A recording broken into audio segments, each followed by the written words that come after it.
Sir, specifically farm house plot purchase करताना कोणत्या कोणत्या गोष्टींना आपण प्रायोरिटी दिली पाहिजे?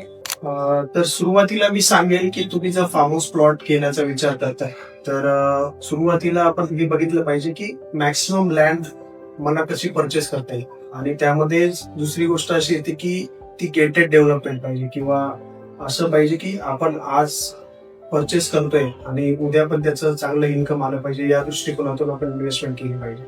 त्यामुळे गेटेड डेव्हलपमेंट मध्ये काय होतं की बऱ्यापैकी जे फॅसिलिटीज दिलेल्या असतात, जसं की इंटरनल रोड्स दिलेले असतात, वॉटर सप्लाय दिलेला असतो, इलेक्ट्रिसिटी 24 आवर्स वाली दिलेली असते, त्यानंतर प्लांटेशन केलेलं असतं, सिक्युरिटी प्रॉपर असतो, त्यानंतर प्रोफेशनली मेंटेन केलेली असते ती प्रॉपर्टी. म्हणजे तुम्ही आज जरी प्लॉट घेतला आणि डेव्हलपमेंट तुम्हाला 4-5 वर्षांनंतर जरी करायची राहिली तरी त्यावेळेस पण तुमच्या ह्या सगळ्या गोष्टी ऑलरेडी तिथे सेटअप असतो.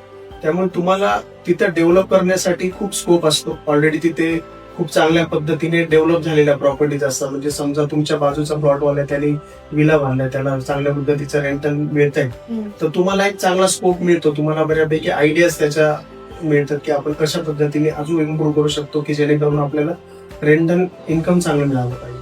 तर ह्या काही गोष्टी आहेत आणि त्यामुळेच तुम्ही एक आता प्लॉट घेताना या गोष्टी प्रायोरिटीने चेकच केल्या पाहिजे की या गोष्टी आहेत का अवेलेबल, की जेणेकरून मी आज जरी परचेस केला तरी मला 5-6 वर्षानंतर जरी डेव्हलप करायचं झालं तर या गोष्टी मला आत्ताची आत्ता अवेलेबल आहेत.